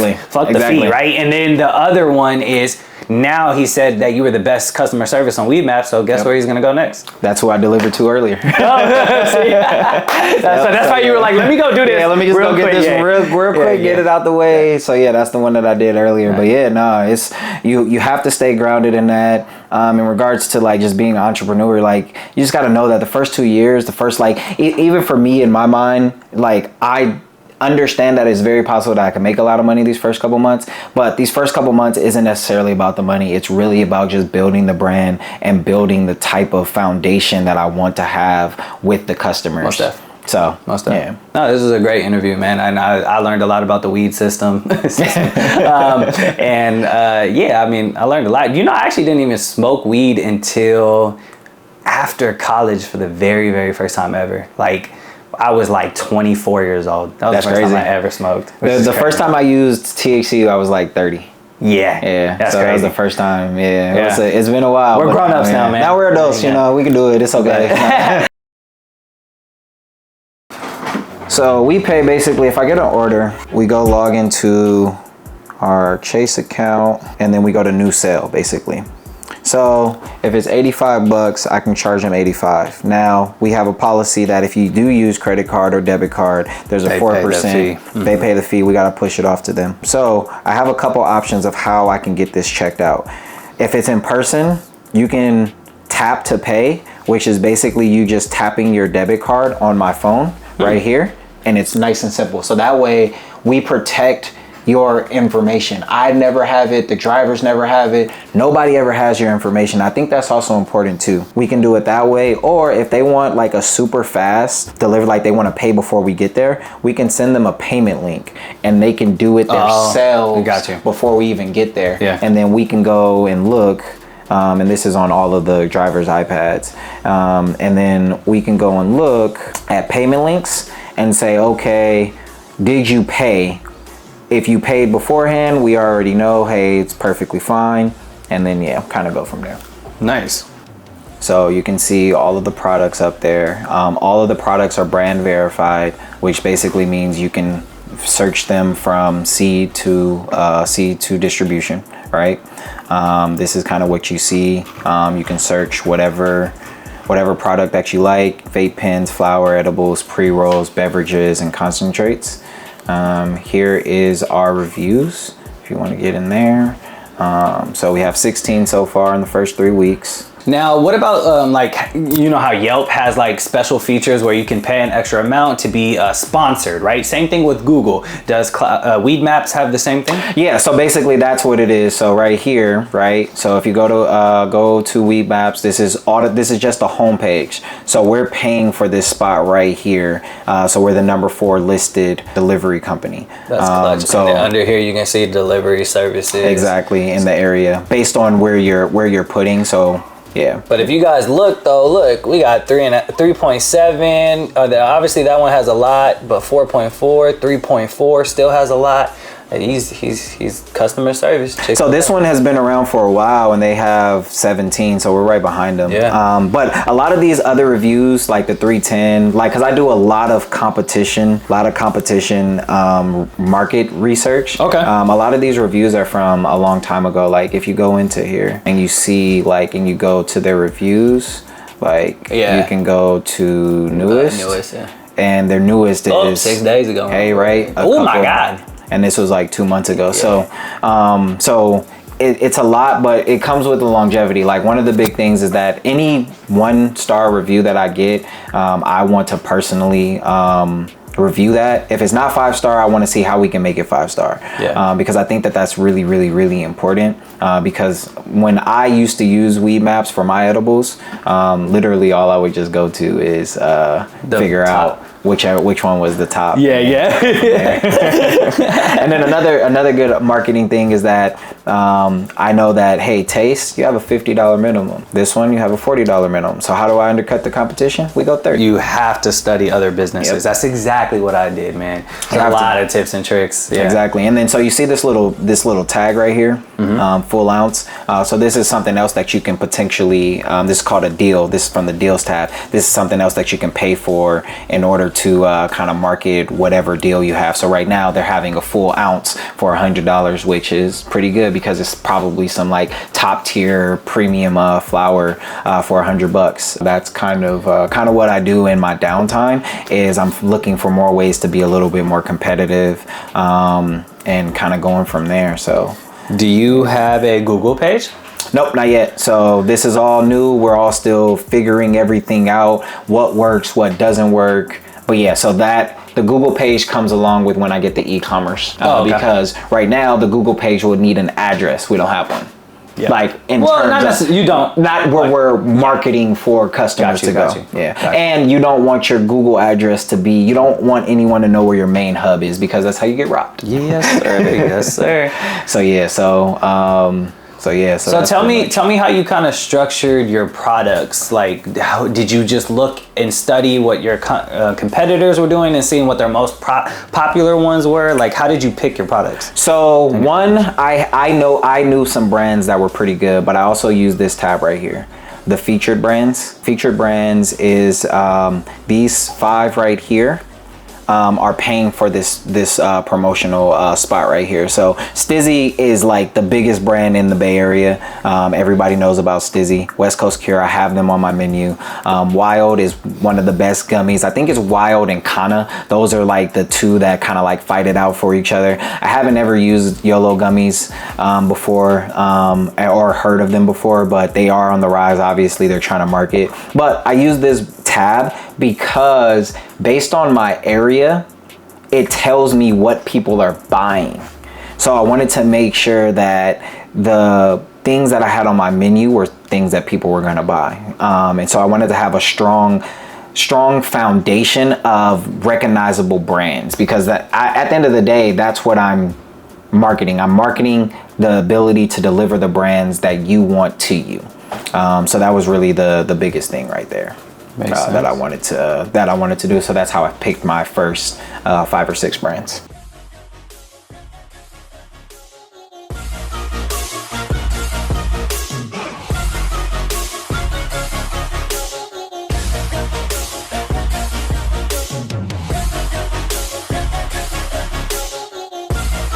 And then we have some steak bungles.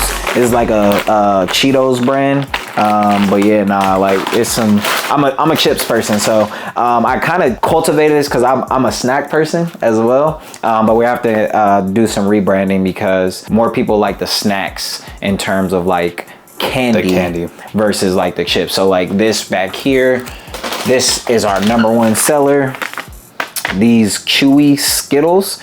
They don't taste like the ones that you probably see in store. There are some chewy Skittles out here, but this one, amazing. Like, this is some fire.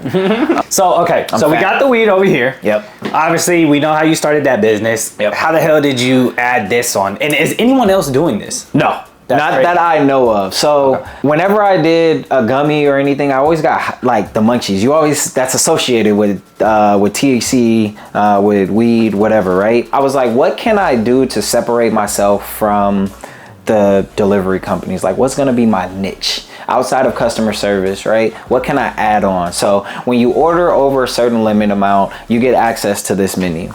These are snacks that you cannot find here in any regular 7-Eleven or corner store. These are imported from all over the world. We got some things from China. We got some things from Taiwan, some things from Canada, all over the world basically. And so that's something that I was like, okay, if I can incorporate where you get your source of weed and your source of munchies, then it's a win-win. Especially because the wholesale things on these are very low and the resale prices are very high. Like, I personally paid $10 for these before I even knew what it was. The famous ones were like the Minute Maid drinks, like in a bottle. But yeah, I paid $10 for them easily. It was like, what flavor is this? Blue raspberry? Yeah, $10, have it. Yeah. So I know that exclusivity, right, is something that a lot of people want. So like, what the hell? I've never seen this. Exactly, right? It's a lot of things in terms of like candy. That's why we're gonna focus on the candy. Create a store. This could be like your storefront. Yeah. Like literally. Yeah, so but yeah, so that's basically how I thought of this idea. We're still rolling it out and trying to like make it ideal. How does it show on your website? That's the thing. So right now what it is when we get an order that is over the order limit, we get the client's information and everything, text them. And then we just text them the menu. Nice. So do you have so in your menu text, is it like you list the items? Do you have photos? Or yeah, no, it's just a menu. It's just a menu. So take a picture of the menu, send it to them. How often? What's kind of the percentage are they accepting or adding onto it? No one's added onto it yet. Okay. Because it's still fairly new. 3 weeks, man. Yeah, exactly. So we've only tried it 3 and times. Don't buy candy from strangers. Exactly, that's it. That's very important. Very important part. But yeah, so we've only had it opportunity to even pitch it 3 times. So we're 0 for 3. But you know, I'm a big fan of that. You only got to hit something 30-40% of the time. Well, they have to see it 7 times in order for them to buy. Exactly. That's 1 person, but 3 times you got way more to go. It's actually it's actually funny that you say that the 7 times, because that's a reason why we did Cloud 7 instead of Cloud 9. Oh, okay. Because they have to see it multiple times. Well, it's a lot of different meanings behind Cloud 7. So Cloud 7 was actually someone trusted when I was getting the business name together, because I always talk to my friends or people that's in my family, my wife, whatever. I bounce my ideas off of them. So originally Cloud 7 was Cloud Sev, and it stood for smoking, edibles, and vaping. And I was like, okay, that's pretty cool. Like, I feel like, you know, that's a slang word. Like, people are like, I'm going to Cloud Sev. Like, that's cool, right? That's kind of cool. And then I was like, you know what? Like, all of my business ideas are like cool, quirky things. I just want something sleek and simple. Yeah. And then, so when I started to do research around Cloud, because I already had Cloud 7, I fell in love with the idea. I was like, what about if I just do a 7? Because 7 is lucky, right? So then when I thought about what Cloud 7 meant, I was like, how can I twist this from Cloud 9 to Cloud 7? I Googled it. Cloud 7 actually represents 7th heaven.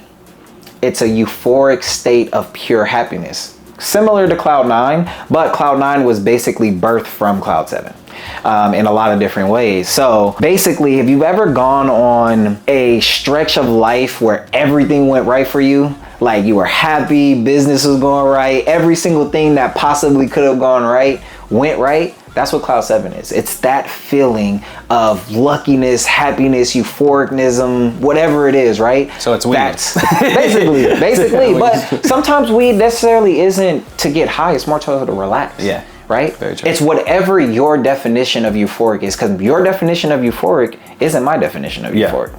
So that's what Cloud 7 represents, actually. It's whatever your destination of happiness, luckiness, whatever the case may be, to get away from the world. So that's what it means. And it's funny that you say that you got to see something 7 times. So you're a gambling guy. Do you? How are you at the craps table? You roll? I love craps. When I'm on the dice, when I'm not on the dice, I suck. So as soon as I put like playing the field and everything else, they lose every single time. That's hilarious. Every single time, it sucks. But my game is blackjack. Now that, we good with blackjack. Yeah. Is there like other opportunities besides weed maps to like sell your product? Yeah, you get, so the whole point is that you discard weed maps so that you do it yourself. So it's direct. Yeah, so then they would go to your website and order. Exactly. What do you think is going to be the hardest process of transferring people over from weed maps to literally just go directly to your website? It's just about market. Like, I just have to market them. And get them over from weed maps, the convenience of it. But it's establishing a customer base. Just like, you know, you have certain stores that you go to all the time. Why do you do that? It's either right next to your house, they're super convenient, or you actually like talking to someone there, or you actually like supporting their business. So that's the exact same thing. Think of it as like, you know, if you have good products and they don't have to worry about the fees of, you know, weed maps or whatever the case may be, and they go directly to you because they like you, that's where you kind of want to get to. All right, he's got an order in, so we're about to go complete this order. It comes in on here. Oh yeah, nice. So it comes right here. So this is the order. So basically, in order to be able to order, you have to be over the age of 21, right? Okay. So the first thing that weed maps makes you do is take a picture of your ID. Of your ID? Of your ID to prove that you're 21. Whoever you're, the customer, customer's ID, right? So I say, okay, I have all these in stock, obviously. So now they have cash. They didn't leave any notes of how they would like it delivered in terms of order discreet, but we have our own processes. Leave at the door. Can you leave it somewhere? No. You have to deliver to a person. I have to deliver to a person because I have to verify their ID. Have you ran into a situation? Oh, I've ran into so many problems. Stop it. Tell me. That's what I want to hear. All right, so the first problem is I had a underage person upload their ID and try to order, right? And I knew that it was underage, and I was like, all right, you can't do this. So then they ordered I canceled the order. I called them. I was like, hey, I'm sorry. I wish that I could serve you. However, your ID says that you're under the age of 21. So then they placed the exact same order using someone else's ID on their same account. And I was like, all right, I'm not falling for this, obviously, right? Don't want to do that. So I had to cancel that. So underage. Now, I did run into a problem that I had to actually research on the fly. On the DCC, the Department of Cannabis website. A person under the age of 21 ordered, right? But they had a medical card that said that their doctor prescribed, you go on one of those televisits, right? Yeah. So I was like, oh crap, like I don't know how this works. So this is something that I actually learned. So I had to go to the DCC website and find out that if you're over the age of 18 and you have a doctor's order, you actually can be sold cannabis. That's crazy. So I had to, I still had to complete that order. I've had many instances like that with notary. I show up and they're like, I'm like, wait, what? Let me just pull up the handbook. Yep. Exactly. Now I had an incident last night that somebody tried to scam me and I caught. So they put in an order for $250. So that's automatically a red flag. Right? They called the business line and was like, what did they say? They was like, hey, I want to pay with my credit card. They kept repeating credit card. And they had me explain how the difference between credit card and debit and credit card is. I was like, someone else's card. It probably was. I have no idea. But because I have the WePay, I sent them the link and I said, hey, I'm not leaving until you complete this link, basically. And they never did. They ended up canceling it. That's smart. All right, so boom, you confirm it. We have all these items. You confirm it here. Boom. So then I have some messages templated. I know this is the old way of doing it, but we got some messages like, hey, thank you for ordering. There is a website that I can pay to do this, but I don't need to right now. So if they had selected credit card, we have a little thing letting them know. But then basically after this, we go prepare it, let them know. We're asking them to send us a selfie because they only sent us their ID, but we like to have a selfie as well just to make sure that there's no funny business going on. Let's do the How long did it take you to get used to remembering the products? So like they just ordered 5 products. Like, do you know exactly where they are? Has it been taking you a while? Nah, it doesn't take me a while because I put them all in here. So I remember where I put them in there. Gotcha. But typically at the other place, we have pictures of where each product is. So we get these nice little unbranded bags that we actually just put an order in for our branded bags. And then we just kind of build it out from here. Have you maybe thought of any other strategic marketing things to add in your bag? Maybe like a coupon on the next delivery or? Yeah, so when you order over a certain amount, you get the secret menu. And when you order over a certain amount, I put promo units in there. So I'll put like a pre-rolled joint in there. Sometimes I'll put like an extra edible or something like that. Nice. Just depending on what the order price is. But yeah, so we get a lot of samples and things like that. We're not supposed to give away the samples, but if it doesn't have the tag, then we can. Because I don't necessarily smoke, if the customers are ordering a lot, I definitely put a lot of stuff in there. Yeah. We're finished preparing it now. I add it to my driver's route. Boom. So now he knows where to go.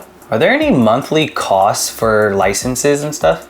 No, annual costs. So everything right here, can assign it, mark it as complete, can chat. So remember the message that I sent? Yep. Can chat everything from right here if I need to. Nice. So yeah, so then we just go deliver it. We just head there. We text the client and let them know what our ETA is. Luckily, this one is pretty close. What's the farthest drive you've done?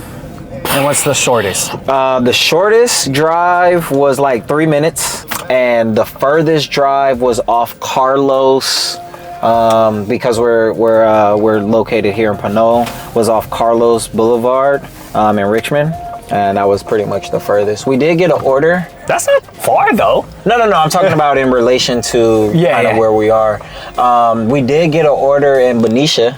Hey. But they didn't want to do the order minimum for out of area. My white folks, just leave some weed at my house. I'll go ahead and get some. I'll do it my damn self. Here you go. Oh, I'm a realtor too, by the way. Yeah, real estate, one stop shop. Yeah. Notary, whatever you need. Whatever you need, yeah, me. That's funny.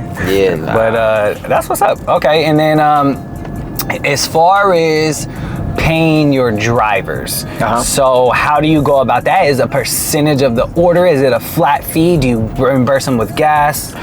So it's a flat fee. They're independent contractors. They're not employees. It's kind of like Uber. So there's a flat fee at first. And then after the flat fee, after a certain amount of orders, then they get a percentage of the order. Because if, you know, a lot of orders are coming in, we want to reward them in regards to that. And at the end of each day, we fill their tank. So it's kind of a lot that goes into it that they get, but it's still independent contract work. So it's definitely tough. It's hard to be competitive as a delivery service when it comes to paying the drivers, because when you have employees, it puts everything harder on the business, because then you have to have, you know, workers' compensation insurance. You have to pay taxes on whatever you say that they make. They have to then pay taxes, and because this thing is still, like I said, heavily unregulated and not legal at the federal level, it gets a little tricky sometimes. Cool. And then I want to talk about one more thing. We haven't talked about it at all, but the business credit aspect. Because in the beginning you said, you know, that grant or the funding from the city, but did you spend time building business credit? Yeah. How essential to that it was starting your business? So the grants are reimbursements, essentially. So you still have to use your money up front. And the business credit thing is, I tell people that ask me this all the time, like, I have a great credit score, my business has a great credit score, especially this business because it's new, but I was able to get $40,000 worth of business credit for this business by leveraging my business account with my bank. I have Chase. Walked into Chase, said, hey, I'm starting this business. I already have a business account with you. Can I have, I think you always ask for double. I think I asked for like $80,000 and they gave me 40. So that was essential, because that's 0% for the first year, 0% APR. I'm not getting hit with any business. Was it the business line of credit? Yeah, business like line of credit. Card? No, business line of credit. And that's a great way to start the business, but you have to pay it back. That's the biggest thing that with building credit, like, obviously you still have to leverage your personal credit, but you have to pay it back. It's not free money. And I think that's where a lot of people that build business credit go wrong, because they don't pay it back. Okay, and then, so we talked about kind of your experiences with, sketchy people and stuff. At first, man, when you were driving, I got a crazy story of my first order. It was crazy. What? So my first order, and this is very important to customer service.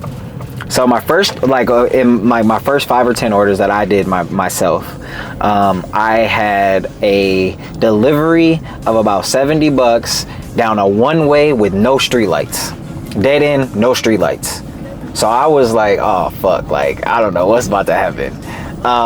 So I get there, typically call the client, hey, I'm approaching, can you come outside because I have to verify your ID, I have to take the cash, whatever the case may be, right? So this was a woman that placed the order, and when I called, there was a man answering. So I'm already like, all right, what's going on? I'm down this one way. Like, I felt like I was in a exposed position, so I was like, okay, let me not be facing down the one way, let me be facing up the one way. So I went to the nearest intersection. So I'm calling them consistently. They're like, oh, I'm sorry, just taking the time, we're gonna be out there soon. But when you're waiting for somebody, 1 minute feels like 30. In a sketchy place. Sketchy place. I'm waiting, and then I'm like, all right, you know what? This isn't worth it for where I am and how I am right now. I'm leaving. So I decided to leave, and as soon as I turned around, they were calling like, hey, are you at the top? And I'm like, yeah, I'm here. So I decided to turn around and come back out, and still do the order, because I was going to cancel it.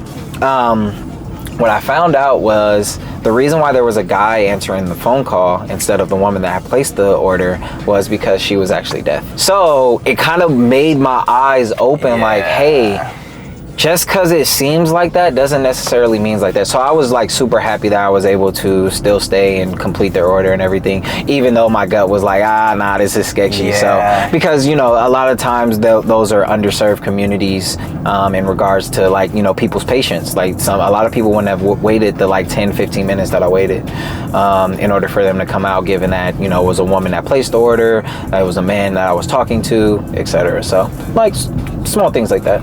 Yeah, no, wow, I've had some where in the gut it feels like very sketchy, but then it just turns out that like they're either disabled or they were hiding something as far as that, right? Their disability or something. So yeah, I've definitely been in some situations like that. It's crazy because like, man, that's why I asked like that first drive, that first delivery, is it like nerve-wracking? Because like I could be doing a notary at, you know, this late at night, it's dark. Yeah. I'm going to someone's house, inside their house. Yep. Like, man, it could be some crazy stuff that could happen, right? So honestly, my first delivery, it was crazy, but I didn't even think that it would work. Like, I was like, oh, this shit is working. Like, because I didn't market the way that I wanted to. Yeah. This has actually been the soft launch.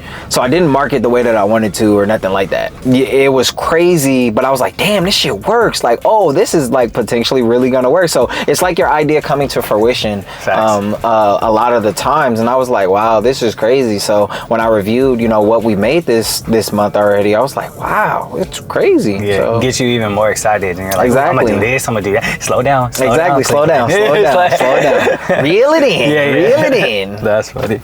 So let everyone know where they can find you and order from you. So Cloud 7, you can find it on Weed Maps. That's the main place that we market right now. There will be additional places, but yeah, no. If you're in the Pinole, Hercules, San Pablo, Richmond, Albany, El Cerrito area, that corridor around the 80, please go to Weed Maps, Cloud 7, hit us up. If you're outside of the area, still go to Weed Maps and just call us, because we do deliver outside of area, but it is an order minimum. So. I'll do a delivery if you're in Solano. I'm gonna get that fee right there. There we go, exactly. But yeah, nah. So any support, definitely. There's a lot of cool things that we have that we didn't get to touch on, but yeah, no, that's our goal, and you let us know how we're doing. Yep. You heard it here. This is the Misguided Podcast. We're intending to guide you to a better future. My name is Juwan, sitting here with Cleveland of Cloud 7 and many other endeavors, but we appreciate you guys, and make sure to like and subscribe. All right.